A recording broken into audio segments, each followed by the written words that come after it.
2% guys, 2%. That is all we need to get the second proposal for Nikola's annual meeting to pass. This is up from around 10 to 15% that we had at the start of June during the original annual meeting of shareholders. But now we have worked really hard and we've finally gotten a lot of votes in favor of the second proposal. So in this video, I want to explain what this could mean for Nikola stock.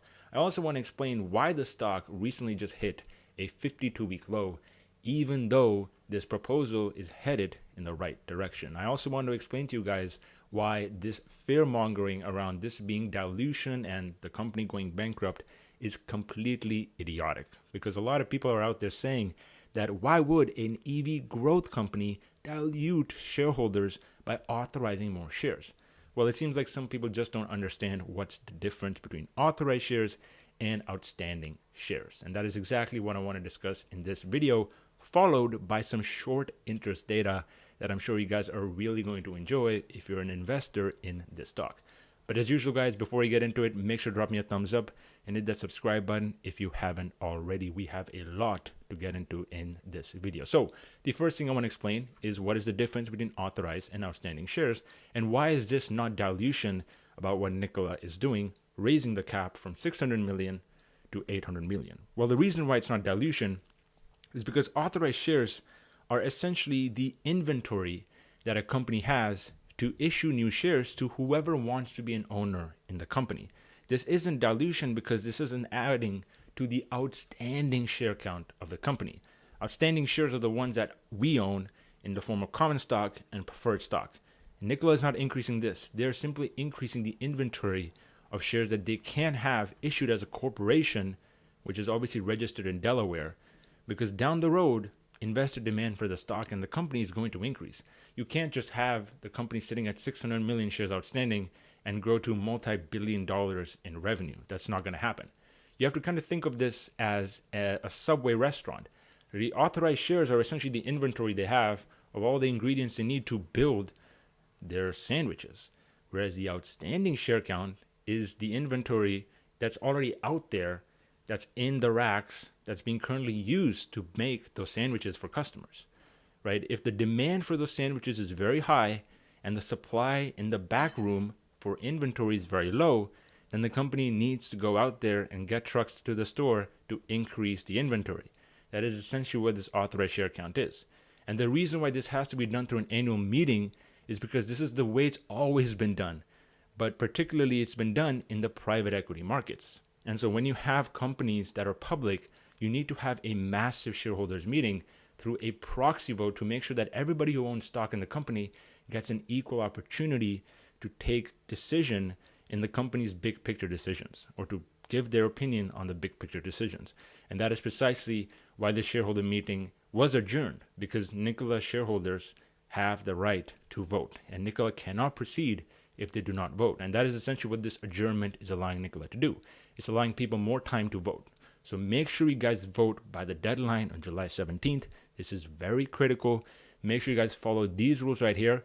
And if you are from outside of the US, in South Korea or in Europe, make sure you guys email Nikola IR or Investor Relations to understand how you can properly vote. You guys have a lot of time here, and we only need 2% more votes to get this passed. So make sure you guys do your due diligence. So now that we understand why this is not actual dilution, even though many people have been saying, I want to now look into the short interest of Nikola stock and why the stock went down recently. As you can see, we hit a 52-week low just about yesterday. Now, this caught a lot of people by surprise. And the reason why it didn't caught me by surprise is, first of all, we were in a downtrend.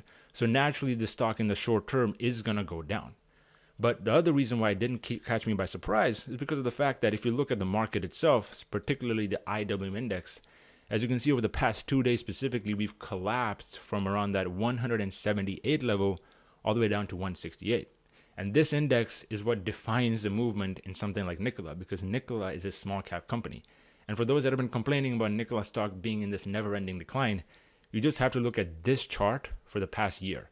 Ever since the start of 2021, this index has done absolutely nothing. And when the entire market started collapsing in late 2021, this index unfortunately broke this trend of sideways consolidation, and it also had to follow the market. And that's precisely why we've seen the decline in Nikola stock and all these other EV and SPAC stocks in the market. This isn't just related to the stock. This is related to the whole market. So what we need to see is we need to see this index break out of this very aggressive downtrend. And that's only when we can see something like Nikola actually outperform the rest of the market. And as you can see, from a bigger picture perspective, this index has come down to a very good support level around this area. So chances are that we might be bottoming around here. Now, obviously, in the short term, we don't know what's going to happen, and we could definitely go lower to 141, and that could spell more pain for something like Nikola. But again, as an investor, I don't really care, because it's time during these that we actually buy. We don't buy during times of peak euphoria, peak euphoria and whatnot in the market. We buy during times like this. We don't buy when everybody else is buying. We buy when everybody else is selling and running for the doors for no reason, right? People are just worried about inflation. And the reality is something like Nikola, which is a B2B business, is going to be minimally affected by lower consumer confidence and high oil prices. Actually, it's a good thing for something like Nikola. But regardless, let's now move on to the more important part, which is the short interest of Nikola stock. As you can see, short interest has climbed significantly over the past 2 months. It's now at 36% as a percent of the free float of the company. This is basically an all-time high for the past year. Now, the reason why this is surprising is because typically when a stock is going down and the fundamentals are improving, you don't really see short interest go up, because people know that the company is going to probably bounce back very hard because they're working hard in the background. But in this case, we're seeing the exact opposite.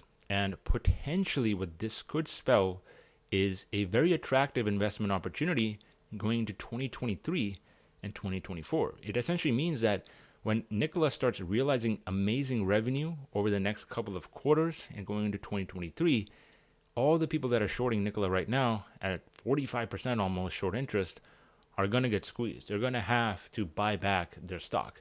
It's very dangerous to short at 52-week lows. That's just the way the market works. It's essentially like buying Nikola stock at over $60. If you're buying up here, it's essentially like shorting at 52-week lows. And so whatever plays for the long side also plays for the short side. And in this case, shorts are putting themselves in a very tricky position if we see some sort of news catalyst from Nikola, especially if we see the IWM index start to reverse. And I think that is a very good thing for somebody like us as shareholders, because as we all know, all this fear around the shareholder meeting, authorized shares, and also the Trevor Milton trial that's going to take place next month, it's all just FUD. It has nothing to do with the fundamentals of the business. These things are actually good for investor sentiment, but people just think that it's all just drama and that the company is going to go bankrupt because of it and that you can't trust the management team and whatnot and whatnot. None of that matters. The fundamentals are improving. Nikola is selling more trucks. Their product retention is also very good because people have realized these trucks can actually replace a lot of their short haul diesel or natural gas trucks or whatever it may be. And obviously the environmental impact is significant, along with the driving experience, which is significantly better than any internal combustion engine out there. And Nikola already has a lot of partners in place like Walmart, TC Energy, to make sure that they are the first mover in this industry and that they set the example for the rest of the country and the rest of the automotive industry. And so that's kind of my take on what's going on with Nikola and the annual meeting. Let me know down in the comment section below what you guys think of this adjournment. I think it's a very normal thing. And what do you guys think about Nikola short interest? Do you think it's a good time to buy Nikola stock, or do you think it's going to continue to go lower for the rest of the year and that you will get a much, much better buying opportunity down the road, maybe at $2 or $3, whatever it may be? Let me know what you guys are doing. But as usual, guys, make sure to drop me a thumbs up if you found some value from this video, and I'll catch you guys in the next one. Take care.